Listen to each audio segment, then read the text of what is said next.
Saya mengajak kita semua untuk bersama-sama merenungkan firman Tuhan yang diambil dari Injil Lukas bab 1 ayat 78. Oleh rahmat dan belas kasihan dari Allah kita, dengan mana Ia akan melawat kita surya pagi dari tempat yang tinggi. Lewidang agu mohas onemai mori kraeng dite. Alinia liha telaat ite mata leso gula etamai osang langkas. Ora kanuruda dan bana manawarada walina para Allah morida dan tugu geige obana karawada itawali kabu gede bana wali padou amadeta. Tagal Tuhan pung hati noedeng kasian sang kotong. Andia kodia kasih kotong kesempatan baru. Sama ke hari baru bawa tarang yang baru.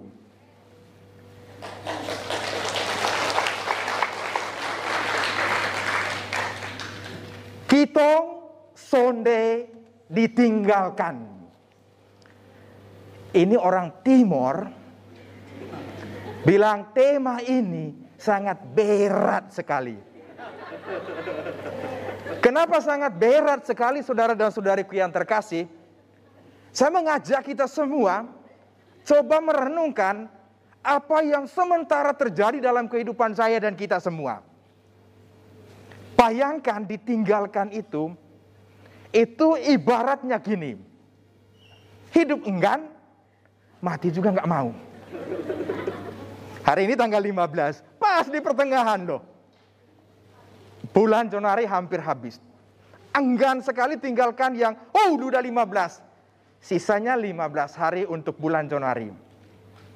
Perjalanan hidup kita itu ditinggalkan memang berat. Membayangkan gini teman-teman.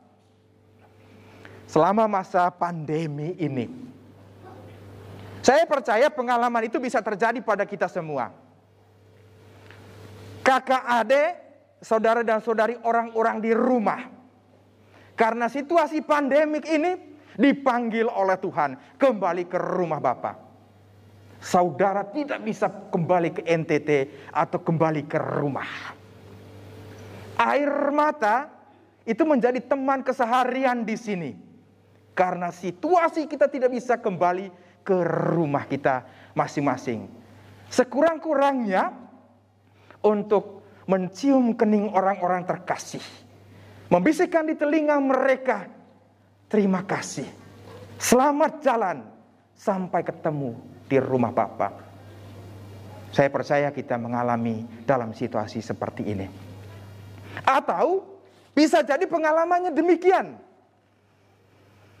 Ditinggalkan.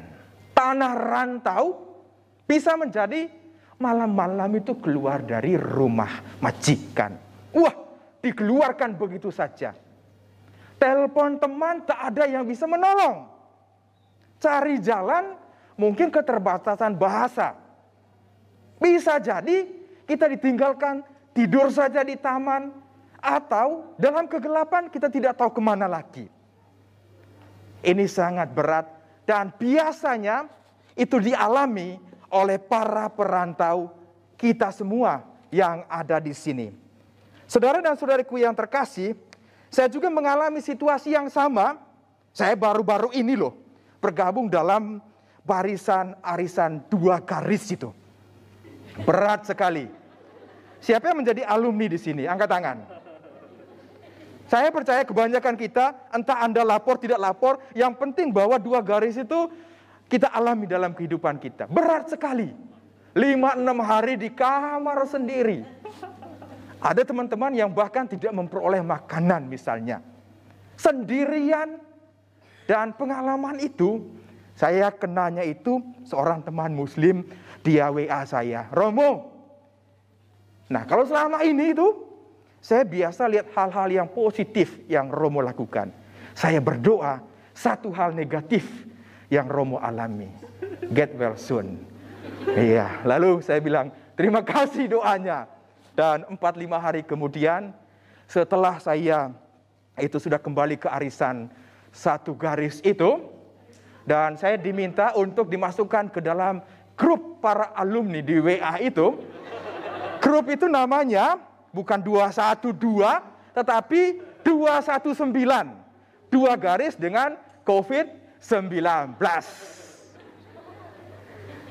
Atau saudara dan saudariku yang terkasih, Anda lagi jatuh cinta? Angkat tangan yang lagi jatuh cinta. Pasnya lagi sayang-sayangnya. Orang Flores bilang itu sudah beri habis. Segala sesuatu tuh, wah rasanya enak sekali. Kata-kata semua indah, saudara dan saudariku yang terkasih. Kalau mendung hitam di atas kepala, jangan larang hujan turun ke bumi. Kalau angin bertiup dengan kencangnya, jangan larang daun-daun kering berguguran. Kalau senyummu selalu mekar dalam hatiku, jangan larang ku tetap rindu padamu. Buset! Itu kata-kata doang, saudara dan saudariku yang terkasih. Jangan percaya. Karena dunia maya itu sadis. Pengalamannya sekurang-kurangnya demikian. Udah beri habis. Dompet tipis dikirim terus ke sana. Udah janji tanggalnya itu, mainnya berapa itu, tinggal nikahnya. Tiba-tiba ghosting. Alias hilang tanpa jejak. Ada yang mengalami ini? Kok Romo tanya, Romo bertanya-tanya. Pasti saudara dan saudari mengalami situasi seperti itu. Karena itu, pengalaman ini bisa terjadi, reaksi kita itu dalam bentuk 2 hal ini. Yang pertama reaksinya itu adalah semakin menjauh ataupun semakin mendekat. Yang menjauh mengalami semua pergumulan seperti yang saya alami, teman-teman pernah alami, atau saat ini sementara mengalami, jauh tinggal sendirian. Pagi sampai pagi itu merenung saja di dinding Facebook. Segala sesuatu itu ditulis di sana. Terasa dunia gelap. Yang lain semua disalahkan. Tuhan pun disalahkan. Sementara yang kedua yang mendekat biasanya lewat WA atau itu telepon. Besti, tolong dong doain saya lagi mengalami pergumulan. Bestinya sebelah bawa dalam doa. Dan kemudian semakin dia merasa bahwa dia ditantang, dia pandang hatinya ke salib Tuhan. Dan dia merasa bahwa dia tidak pernah ditinggalkan Tuhan. Ini 2 pengalaman yang bisa terjadi. Karena itu saudara dan saudariku yang terkasih, ditinggalkan itu memang tidak enak. Tetapi pengalamannya itu sangat biblis. Bagaimana ujian dalam kehidupan kita setiap hari, sementara saya dan kita semua masih ada di dunia ini, ujian itu diberikan. Soalnya, kapan kita tidak tahu. Dan gimana soalnya, kita tidak tahu. Abraham dalam kitab Kejadian itu semua sudah pada tahu, hafal kitab suci. Kisahnya sangat menarik sekali itu ya. Abraham, ujiannya cuma 1 nomor saja. Dan kesetiaan Abraham diuji di situ. Ketika Tuhan katakan, ambil anakmu Ishak itu, persembahkan itu bagiku. Abraham itu tidak ngomel. Pagi-pagi dia tinggalkan tempat, bawa anaknya ke sana, ke tempat mezbah Tuhan. Sebetulnya dia tidak tahu apa yang akan terjadi, tetapi dia ikut saja yang Tuhan katakan. Dan ketika dibawa ke sana, maka kemudian Tuhan menggantikan anak itu dengan lembu jantan, domba jantan di situ. Dan malaikat katakan, jangan bunuh anakmu. Tetapi Tuhan sudah menyiapkan itu sebagai kurban bakaran. Yang Tuhan minta, saudara dan saudariku yang terkasih, Abraham dibentuk supaya menjadi orang yang mengandalkan dirinya kepada Tuhan. Dia dibentuk tidak hanya kata-katanya, tetapi hatinya dibentuk oleh Tuhan sendiri. Karena itu saya dan kita semua, pada saat ini mari kita berduk in altum. Artinya bertolak lebih ke dalam lagi kepada sabda Tuhan. Karena itu sabda Tuhan itu sebetulnya itu sangat-sangat indah sekali.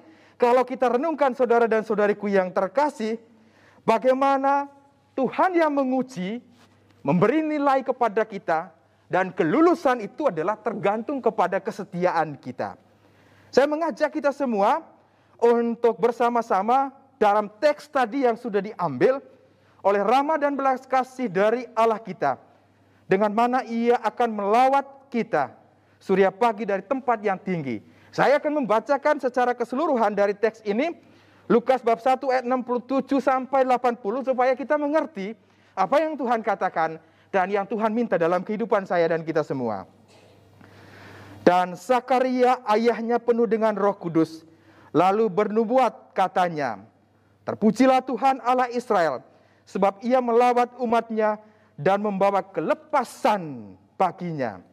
Ia menumbuhkan sebuah tanduk keselamatan bagi kita di dalam keturunan Daud hambanya itu, seperti yang telah difirmankannya sejak purbakala oleh mulut nabi-nabinya yang kudus, untuk melepaskan kita dari musuh-musuh kita dan dari tangan semua orang yang membenci kita, untuk menunjukkan rahmat-Nya kepada nenek moyang kita dan mengingat akan perjanjiannya yang kudus, yaitu sumpah yang diucapkan kepada Abraham, bapa leluhur kita, bahwa Ia mengaruniai kita, supaya kita terlepas dari tangan musuh, dapat beribadat kepadanya tanpa takut, dalam kekudusan dan kebenaran di hadapannya seumur hidup kita. Dan engkau, hai anakku, akan disebut Nabi Allah yang Maha Tinggi, karena engkau akan berjalan mendahului Tuhan untuk mempersiapkan jalan baginya, untuk memberikan kepada umatnya pengertian akan keselamatan yang berdasarkan pengampunan dosa-dosa mereka, oleh rahmat dan belas kasihan dari Allah kita, dengan mana Ia akan melawat kita surya pagi dari tempat yang tinggi, untuk menyinari mereka yang diam dalam kegelapan dan dalam naungan maut, untuk mengarahkan kaki kita kepada jalan damai sejahtera. Adapun anak itu bertambah besar dan makin kuat rohnya, dan ia tinggal di padang gurun sampai kepada hari ia harus menampakkan diri kepada Israel. Allah melawati umatnya. Kisah itu terjadi 2000 tahun yang lalu. Dan saya percaya kita semua kenal siapa Sakaria itu. Ada yang belum tahu Sakaria, angkat tangan? Oh, nanti saya kasih pacarmu namanya Sakaria. Sakaria itu adalah imam pada saat itu. Dia dari keturunan Lewi. Dan dia adalah ayah dari Yohanes Pembaptis, istrinya Elizabeth yang masih saudara dengan Maria, ibu Tuhan. Kisahnya ini adalah kisah bagaimana mulut dia kemudian dibukakan oleh Tuhan. Bagaimana cara Tuhan melawati umatnya. Dan ketika mulutnya dibukakan, bagaimana kisah itu terjadi, kita ingat lagi apa yang sudah terjadi. Bangsa Israel itu berada di perbudakan Mesir kira-kira berapa ratus tahun? Ada yang tahu, angkat tangan? Semua tidak pernah baca kitab suci. Flobamora gimana? Berapa tahun? 400 tahun. Nanti sepedanya ambil di belakang ya. 400 tahun. Dan kemudian ketika dibawa oleh Musa ke padang gurun, penantian itu berapa tahun di sana? 40 tahun. Pembuangan ke Babel itu terjadi itu berapa puluh tahun? 70 tahun, 75, mirip-mirip. Dan saudara dan saudariku yang terkasih, semua teriakan, entah itu teriakan Sakaria dalam doa-doanya, karena memang kemudian bahwa dia dengan Elizabeth, karena kuasa Roh Kudus, kemudian Yohanes Pembaptis dilahirkan dalam usia Elizabeth yang sangat tua pada saat itu. Dan yang terjadi juga pada kisah orang-orang Israel sendiri. 400 tahun, 40 tahun, 75 tahun. Dan penantian teriakan mereka itu nyata sekarang dalam kelahiran Kristus di kota Bethlehem. Waktunya sangat lama. Dan kalau kita renungkan, waktu Tuhan dengan pergumulan-pergumulan yang saya dan kita semua alami, itu akan menjadi indah kalau kita libatkan Tuhan dalam setiap pergumulan itu. Persoalannya begini, saudara dan saudari yang terkasih. Orang-orang Flobamora itu umumnya itu suka jalan sendiri. Teriak sendiri, menangis sendiri, dan semuanya sendiri, tidak pernah libatkan Tuhan. Kalau saya salah, nanti sebentar saya dihukum. Umumnya, kita semua umat Tuhan mengalami pergumulan, yang paling pertama kita cari adalah diri kita sendiri. Kita tidak pernah libatkan Tuhan. Karena itu, Sakaria pada hari ini, dengan pengalaman-pengalaman yang dia alami, pada ayat 71 tadi indah sekali bahwa tujuan Allah melawat umatnya untuk sebuah pelepasan. Pelepasan mulutnya itu kemudian dia bisa berbicara. Dan pelepasan itu bisa terjadi loh dalam diri saya dan kita semua. Masalahnya di sini saudara dan saudariku yang terkasih. Ayat 71 dikatakan demikian. Untuk melepaskan kita dari musuh-musuh kita dan dari tangan semua orang yang membenci kita. Saya mau tanya lagi. Musuh-musuh kita itu apa kira-kira? Diri sendiri, keren. Ada yang bagian kiri, musuh kita itu apa sebetulnya? Uang, jabatan, baju baru, atau celana baru, semuanya serba baru. Itu bukan musuh-musuh kita. Kalau kita kembali kepada kitab suci, musuh yang terbesar dalam diri kita itu adalah ketakutan. Karena itu dalam kitab suci, berapa jumlah kata ketakutan? Don't be afraid di dalam kitab suci. 365. Satu tahun itu jumlahnya berapa? Hari ini saudara takut tidak? Kalau jujur ya takut. Tiap hari karena 365 hari. Ketakutan itu bisa menghantui diri kita. Karena itu inilah yang kita mau lawan. Bagaimana ketakutan-ketakutan dalam keseharian kita kemudian diubah oleh Tuhan, bahwa kita tidak ditinggalkan lagi. Tetapi kemudian kita dibawa keluar dari Mesir, masuk padang gurun, sampai tanah terjanji. Keluar dari ketakutan-ketakutan yang ada, sampai kita menemukan Tuhan, walaupun kita mengalami salib-salib kehidupan itu sendiri. Karena itu saudara dan saudariku yang terkasih, sangat indah sekali sebetulnya dalam karya keselamatan Tuhan itu sendiri. Keselamatan yang pertama itu diberikan kepada bangsa Israel. Para nabi, diutus semuanya. Dan nabi yang terakhir, walaupun tidak ditulis secara resmi dalam kitab suci, Yohanes Pembaptis, dia meraung-raung di padang gurun. Dan kisah akhir dari para nabi itu, semuanya itu, atau umumnya, itu dibunuh.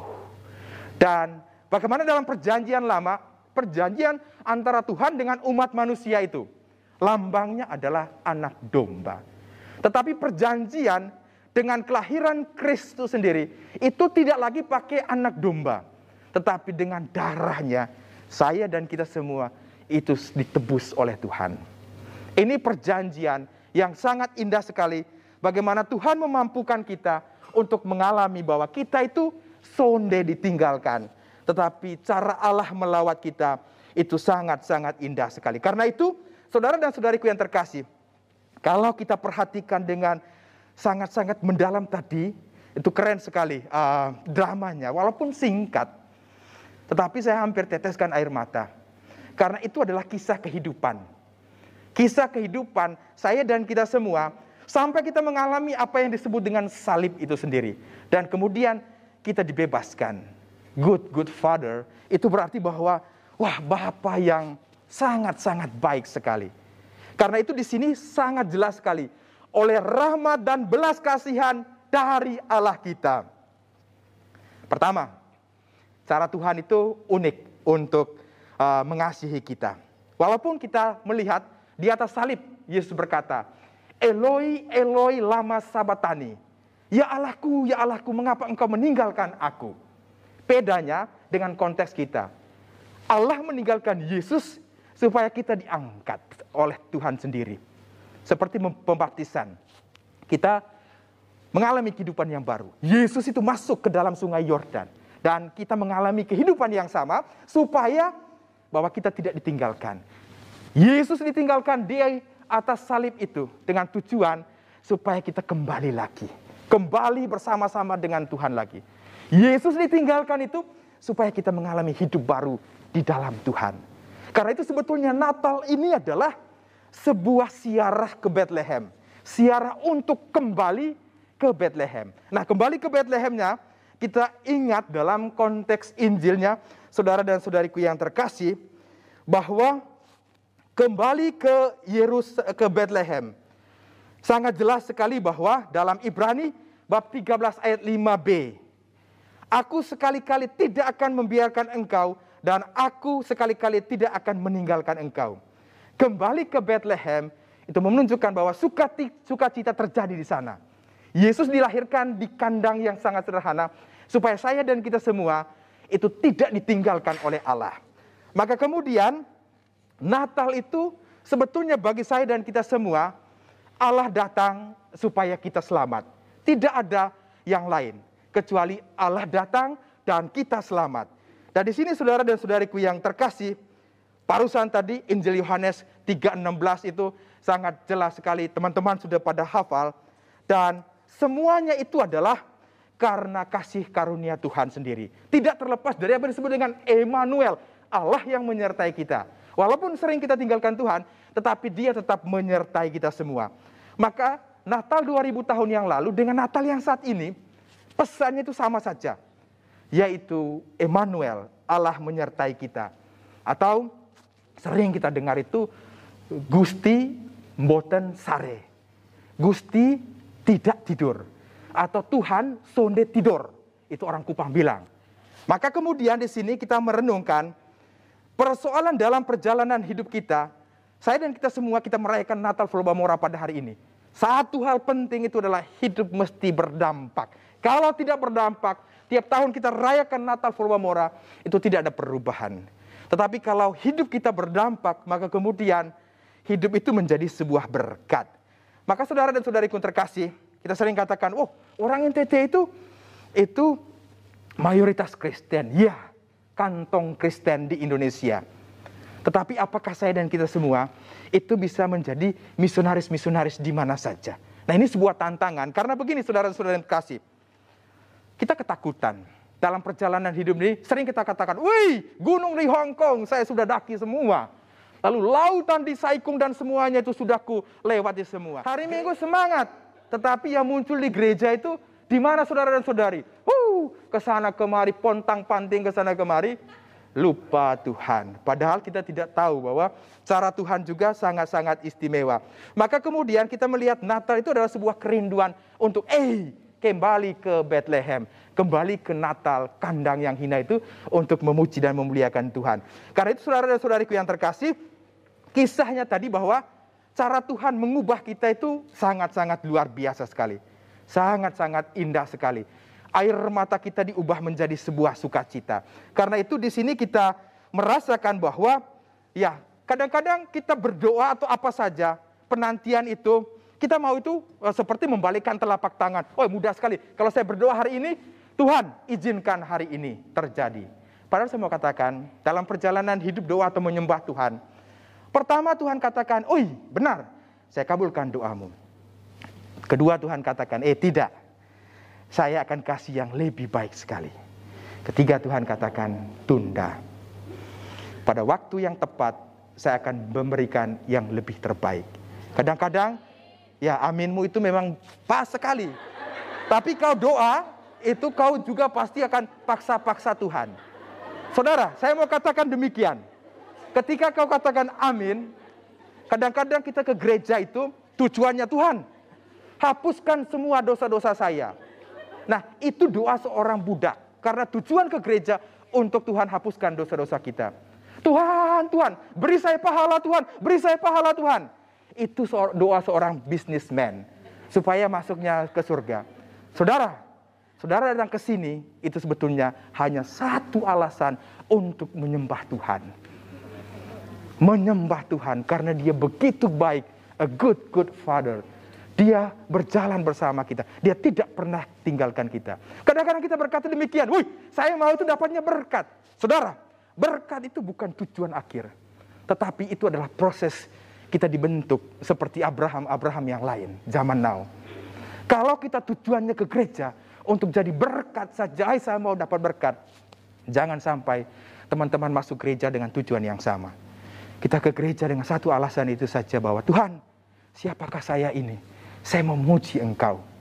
Tetapi kemudian Tuhan itu mau bentuk kita. Ingat, kalau teh itu dicampurkan dengan gula, manis enggak? Semua jawaban manis. Ditaruh gula kan manis. Tetapi Tuhan mau itu, begitu taruh gula di dalamnya, diputar-putar sedikit, diaduk-aduk, digoncang-goncang, supaya hidup saya dan kita semua manis. Amin.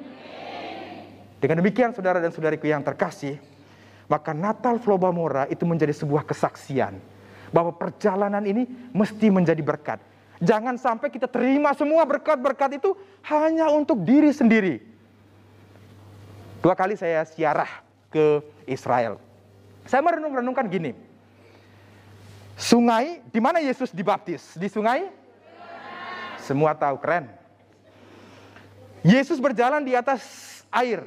Itu di danau mana namanya? Nah, ada satu laut namanya Laut Mati. Sumber air Danau Galilea dengan Laut Mati semuanya dari Sungai Yordan. Bedanya dari Sungai Yordan, dialirkan air itu sampai di Danau Galilea. Ada kehidupan ikan-ikan banyak di situ, sehingga namanya ikan Petrus ada di situ. Kalau tidak percaya, makan dengan saya nanti di Israel lagi. Di situ ada kehidupan. Alasannya karena begitu aliran air dari Sungai Yordan di Danau Galilea dibagi-bagikan ke tempat-tempat yang lain.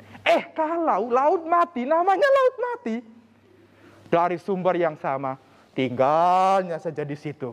Airnya busuk dan kemudian kadar garamnya sangat tinggi. Berkat saudara dan saudariku yang terkasih, kita terima dari Tuhan yang sama. Sumbernya dari Tuhan yang sama. Tapi kalau kau bawa dia itu ke Laut Mati kehidupanmu, maka hidup itu tidak berdampak. Amin. Maka jadilah Danau Galilea. Orang-orang Flow Bamora itu adalah mestinya orang-orang yang berdampak. Memang saya tahu orang Flow Bamora itu mukanya sangat garang sekali. Benar. Tapi kalau mau jujur, hatinya Hello Kitty sekali.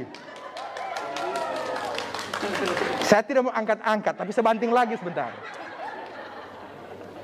Saya percaya, pengalaman saya di sini, orang Flow Bamora itu begitu ada sesuatu yang terjadi pada situasi tepat atau orang-orang tertentu, dia yang paling pertama untuk memberikan bantuan pertolongan. Saya belum temukan orang-orang Flow Bamora yang pelit-pelit. Saya belum temukan. Tetapi orang Flow Bamora kalau marah sangat biblis. Dari kitab Kejadian sampai Wahyu, dia akan omong semuanya. Dan kemudian bayangkan kalau dia teriak itu dari Taiwan sampai Lobulok Macau, itu sampai di Yordan Simcatuai juga itu, dia tidak akan berhenti. Tapi saya percaya bahwa siapapun, Flow Bamora atau di luar Flow Bamora, saya dan kita semua adalah anak-anak Tuhan. Karena itu Natal pada hari ini adalah sebuah kesempatan kita untuk berdampak. Kadang kita merasa bahwa hidup ini ditinggalkan. Tidak masalah, kita jatuh. Penantian panjang. Tetapi saya mau katakan bahwa a good father dalam drama tadi mengajak kita semua, Tuhan, Engkau begitu baik. Engkau tidak pernah meninggalkan kami semua. Amin. Salam semuanya. Terima kasih, silakan duduk.